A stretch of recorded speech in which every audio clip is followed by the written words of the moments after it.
like over 200 million of us in this country that are poor. Then there's like 50 million people who are reasonably okay. Whoa. Let me even back up a little bit. This is the daftest thing I've ever had to live through in my life. You will have this rage inside you that everybody knows this could be better. Everybody knows it would be extremely convenient if. Good morning, good afternoon, good evening. Welcome back to the Good Living Podcast. This is your man Coke Boy, and this episode is sponsored by Aura Nigeria. Today, there is something on my mind. Something has happened in the last few days in the town where I live. The governor has put a ban on all outings and events beyond 10 p.m. And as a result, prostitutes who stand on the road can no longer make a living. And bars and clubs and those places can no longer have customers fill up their, places because police will come and pack everybody, as they have done in some places.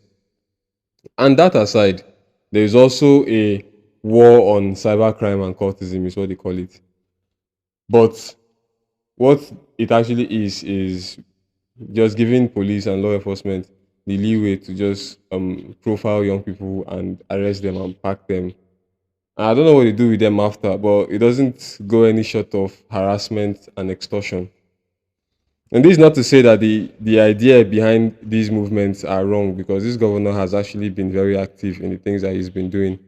He's been what's the word they call it again? He's been making roads, he's been constructing roads. He's constructing a flyover currently. And I don't know what policies has been put in place that that I'm not aware of. But generally, I think he's been working. And this is another good idea of his. I mean, at least in his head, it's a good idea. But I think the way it's been carried out is a bit backward, and it's the same way with everything else in this country in terms of the operation of things. I think we do things operationally backwards in this country, and this is not even about bashing the state government. This is a federal government issue, and I'm going to explain this thing with an example. A few months ago, my father was sick and he was hospitalized for a couple of months. And it was then that my eyes got open to just how bad the systems are in this country. It is 2024 and there is no mechanization. Let me not call it mechanization. Mechanization is for agriculture.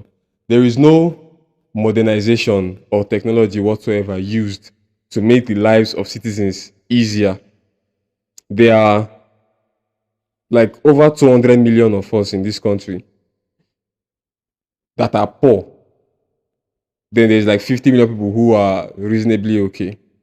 And those poor people have to depend on the government for healthcare or government hospitals for healthcare.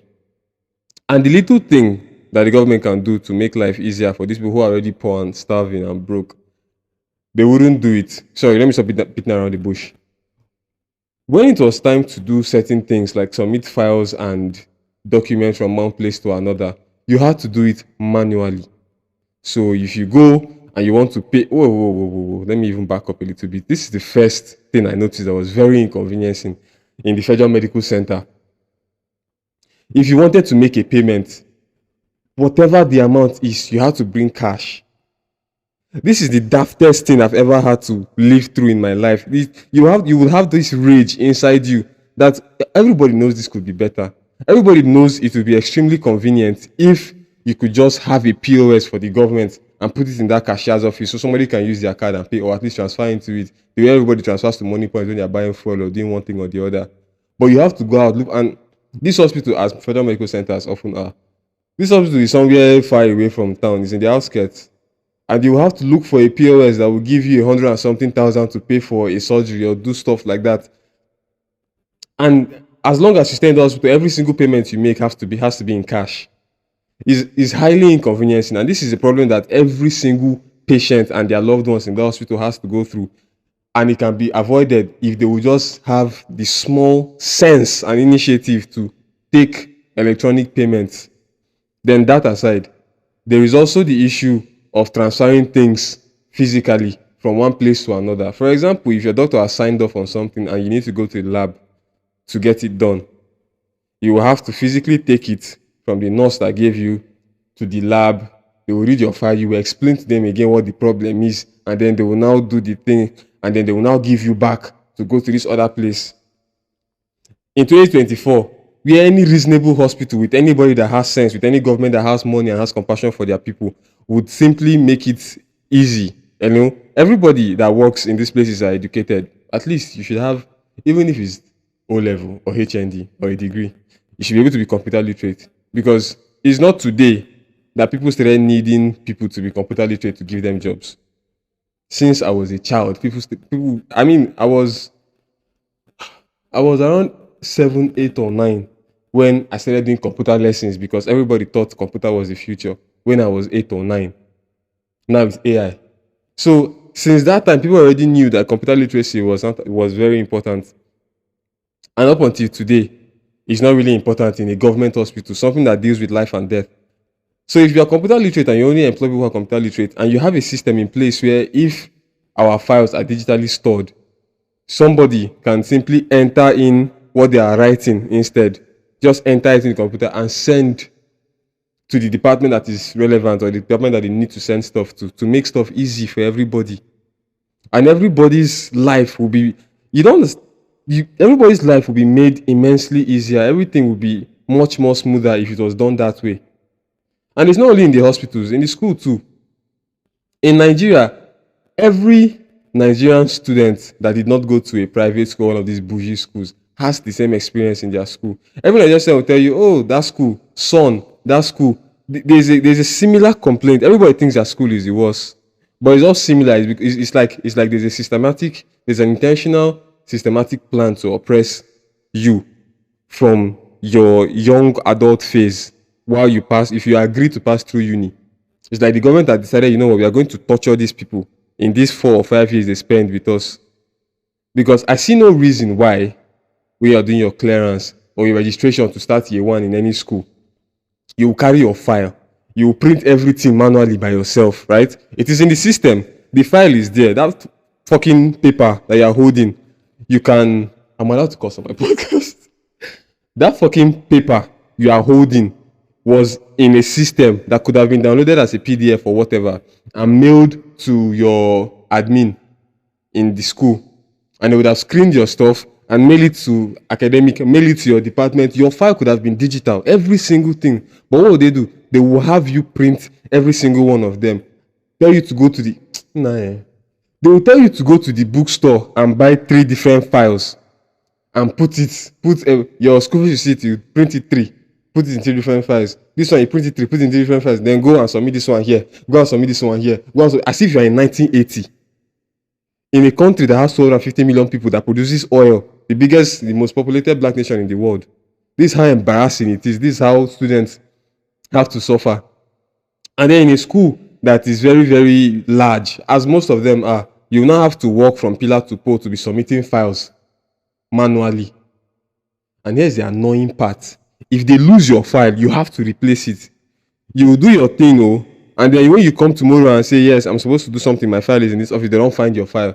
Guess whose responsibility it is to go and look for your file? It's still yours. There's a story I have.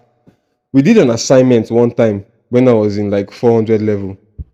There's this very arrogant but daft. He's very educated, right? He's my lecturer. He was HOD in my department for a few minutes. But it's these people that you could tell that they came from a village, and the only form of exposure they had is what they read in the textbook of the course that they are professors or doctors in. Aside that, there is almost no common sense, no compassion, no nothing. He's just arrogant because he knows book, and that is all he knows.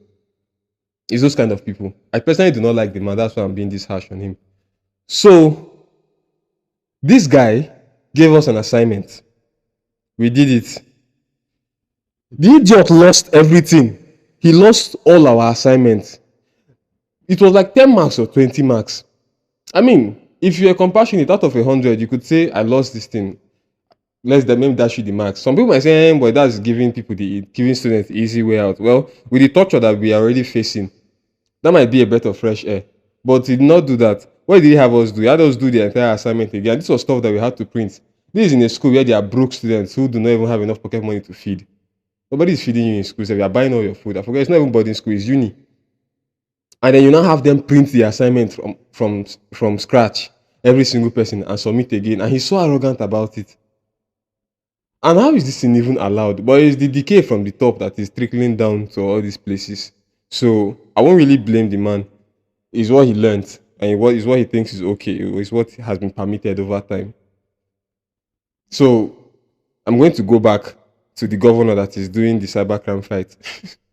There is something about this issue that makes it very, very difficult to deal with. I mean, from my perspective, like the issue of picking boys and all of that. In fact, a few days ago, some of my friends were outside the gate in our compound, just outside the gate, gisting because it was hot. As bad as our country is, obviously there was no light, so it was hot that evening. It was dark, and they were outside the gate, just outside. And we had already heard that police had gone somewhere and packed boys in a public place, and there was police passing in front of our street in their van, and it's like they saw these two or three boys standing outside gisting and they wanted to pick them up. So they stopped and one just jumped from behind the hillocks and came down. And then my guys just just entered the gate and locked the door, and locked the police out, and they went on their way. So how exactly is that fighting cybercrime? How is it helping that if you see young boys, let me say what I was going to say before I digress too much. We feel like food. Young boys in Nigeria at least feel like food. And you might say, but you're men. Men are really the ones that really feel weak. It's women that feel weak because they are the weaker vessels, and any man can almost overpower any woman and rape her and do stuff, so they have to be protected. But at the same time, I can guarantee you that every boy feels this way. If he's walking around, if he's on bike, if he's trekking, whatever it is, if he sees a uniform man, police especially, he feels like food. He feels like they will eat him. And the way the police look at us too, they see us like food, extortion materials. You can pick this boy up and you can squeeze small money out of him for no crime whatsoever. Oh. IGP has said police does not have the right to search your phone. And this year alone, I've had police officers threatening to search my phone twice. They failed. I'm happy to report that. But it took a lot of argument. I mean, maybe it would have been easier to give them my phone, but why would I let you break the law on me? On my head because you can, because there's more of you and there's less of us. It's annoying. And this problem is going to be difficult to deal with, like I said, because it's only affecting one demographic. The only people that care about this issue is the young boys that is affecting. Until it happens to your son or your brother or or somebody that you love, there's no difference. Nothing is going to change, because the older men who are 40 and above, our fathers, them, this doesn't really concern them. Nobody's going to see a 50-year-old man, police, and stop and try to pick him up, because he's not a young boy. So, he doesn't fit into the demographic that is food. It is us. And that guy too is not going to fight for me, because what does he care? It's not his son that they're picking up. It's not his nephew or his cousin that they're picking up. It's just another random boy that could even be guilty, to be honest. Because these days, cybercrime is at a high. It's at an all-time high, to be honest. It's not as if they're picking up innocent people. But if you're really willing to solve the issue of cybercrime, is it not to solve cybercrime cases and punish cyber criminals and cultists very well, to serve as a deterrent and an example to those who are looking to enter that field, or to those who have not been caught yet? But if you're just going to be scaring people up and down, you're just going to make everybody stay in their houses. I'm hearing one now that if you're a young boy and staying in a house that's over 500,000 naira, they're going to come and check you and ask you why. So it's like, you are supposed to be poor. And if you are not poor, then why are you not poor? You will explain to us why you're not poor. You're not going to teach us, so how can we alleviate other youth from poverty by teaching us what you are doing? No, you're a thief if you are not poor. How is anybody supposed to live in a country like that when that's what happens? And so, like I said, nobody cares. The woman too doesn't care. The woman above, in fact, the woman of all gender and of all ages, wouldn't care that much. And you're not going to blame her. The women have their own issues to deal with. And until it's her son or her boyfriend, it's not really that much of an issue.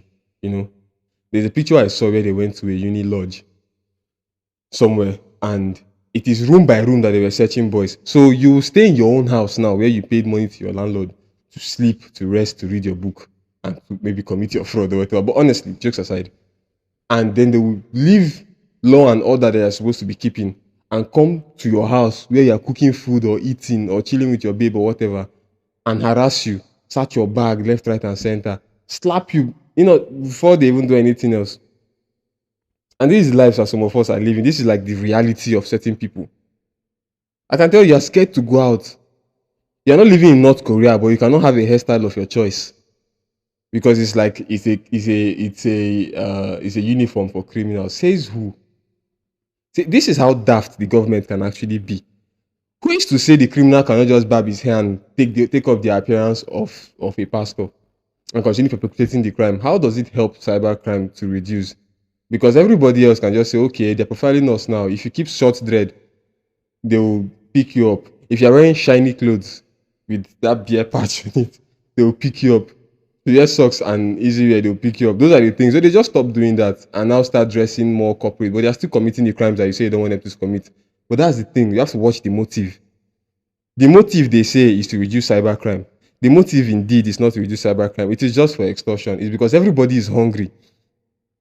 And if the person in power wants to establish power, if the person in power wants to show you people that he has come, he has arrived, he's going to use the hungry police officers and give them some sort of permission to extort you and put some connotation and name on it and say, yeah, we are fighting cybercrime. So tell them you are fighting cybercrime, but you can pick them up and extort them. Now, with the 10 o'clock curfew thing, I have this people will take this as a joke now, but it's not a joke. I have this pity and I feel bad for the prostitutes that used to stand on the road because food, shelter, water, and these things are essential for life. But for an adult who has had sex before, sex is also essential for some people. And for some people who do not have girlfriends who are not married, and for these people, artists, and for these people who like do menial jobs and stuff that pick up patronized roadside prostitutes on a daily basis, or from time to time, they get their own occasional dose of oil change. And when it's time for that, they go to these places where these women are standing in the middle of the night and they patronize them. They get their oil changed and the women get the money that they're out there looking for. If you've pursued everybody to go back in the house, what do? You leave a lot of men with blue balls, and then you have a lot of women who do not have a source of livelihood. They could do other things. There are better things you can do than selling your body for money. But it is what it is. That's what they are doing already. Apart from the fact that it is a sinful act to fornicate or to sell your body for money, aside that, it is not really a criminal offense. So if you're not going to let them be, you're going to starve them at the end of the day. And then what does that do? It makes everybody go into like mobile hookup. Now they will be forced to like clean up. The ones that have some money will do. I don't know why do I say clean up, assuming all of them are dirty. But they are substandard. That's why they stand on the road and they are cheaper. But you would have to change. They will have to change up and now start doing like the mobile hookup where it's by phone, by meetup, and those people that experienced them before cannot afford that anymore. And also the price goes up for those people who cannot, for those people who are patronizing them before. And nobody will speak up for these people. And it is the things that nobody says that I like to say. So even if it's for the sake of these people and not the scammers or the people that you think are scammers, for them, consider. I've been careful not to mention the name of any government or anything, but people who know. If you've been around, if you've been listening to the news and not watching Today, not and scrolling mindlessly on TikTok and Instagram all day, you should know what's happening in your country. And so this is the issues that we are facing. These are the issues that we are facing. Next up, we're not going to just complain and complain. We have to think of solutions to this problem in case the governor is watching, in case the people who can make a change to this problem are watching. What youth empowerment schemes have been put in place to avoid cybercrime and cultism? What has been done to take people's time away from, because in addiction they say if you are withdrawing from something that you're addicted to, you have to replace that void with something else. And so if people are already doing to cybercrime, or there's a tendency for them to go in there, you have to provide an alternative. And the reason why we are paying all these taxes and the government has all this money is to make sure that the citizens are okay, not to oppress them and building road only. So in the UK and some other countries, they've got like youth centers where they just play table tennis, teach them stuff, all these HIV classes, all these things about prenatal center. They just like teach people stuff. It's a youth center now. Young people just go there, play football, have fun. It's large. There's different things you can do. Just come there, you see your friends, people will have fun. There's no rules really. Just you can't do bad stuff in there. You can't smoke, no social vices. It's just a healthy place for young people to chill and not commit crimes. There is no such thing anywhere in this state that these things are happening. So there's no replacement. So if things like that existed, then maybe you can the older generation who are already involved in this nonsense can die off, or the whatever end that they are destined for with that kind of lifestyle, they will meet it. But at least the newer generation, you can now help and put them through that system of like the youth center, and they will turn out to be better adults in the near future. We have to invest in the youth, and that's how you can like change things. Everything in this world, they change also. They change it always from the young people. It's from the young people that you can change something. If you try to change people who are used to something, it's much more difficult. It's better to bend the tree. It's easier to bend the tree when it's young. So these youth centers are one solution. The second solution will be writing to the government. I don't know who is the minister for youth or stuff like that. I don't know whoever is the commissioner or whatever.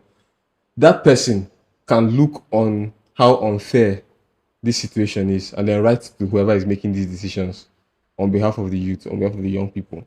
And then the better decisions can be made to carry everybody along. Because at the end of the day, the people who you are oppressing will also become somebody in the future. Because if this is the manner in which we are going to do this thing, then a lot of innocent people are going to be harassed in the process. And people live with grudges. A lot of young people hate the police because of how they make us feel like food. So if we are treated with more respect and more love as citizens that we are, then it will be easier for us to cooperate with the government when it comes to situations like this and when it comes to eradicating these social vices and these problems. So that's another solution to this problem. And then with the mechanization part, or with the technology to make life easier in schools and in universities, it is not difficult. Every university building, government university building, has like Wi-Fi, right? Even in the hospital, too, hospital has Wi-Fi. I don't know what they're using it for. Their staff are using it to watch movies on TikTok or be watch videos on TikTok. You can have a secure email network. It's not even complicated. It might just be work email that everybody will open, and there is the clinic aspect, there is pharmacy, there is cashier, there is here. Put laptop. If somebody makes a payment, or you have a document to send or anything, you can create an Excel file, you can create an MS Word file. Just whatever you're going to write in a note, write it in a mail and send. Reasonable companies do this. So all these companies, all these insurance companies, banks, and that is how they operate. And they are very effective in taking your money. So when it comes to our healthcare and our education, why can't you just do the exact same thing? Why is it so complicated? Why can't one department email another department my file when I'm trying to switch departments, and let them just make everything swift instead of having me work under the sun with these files, risking accidents and stuff like that? So we know that these are the things that we can do. I don't think it's that complicated. And if we can do this, then I think life will be easier for everybody. Thank you very much for listening to the Good Living Podcast. Remember to patronize Aura, get your clothes done, get your fits for you, office, corporate women, and keep listening to the Good Living Podcast. See you later. Ciao.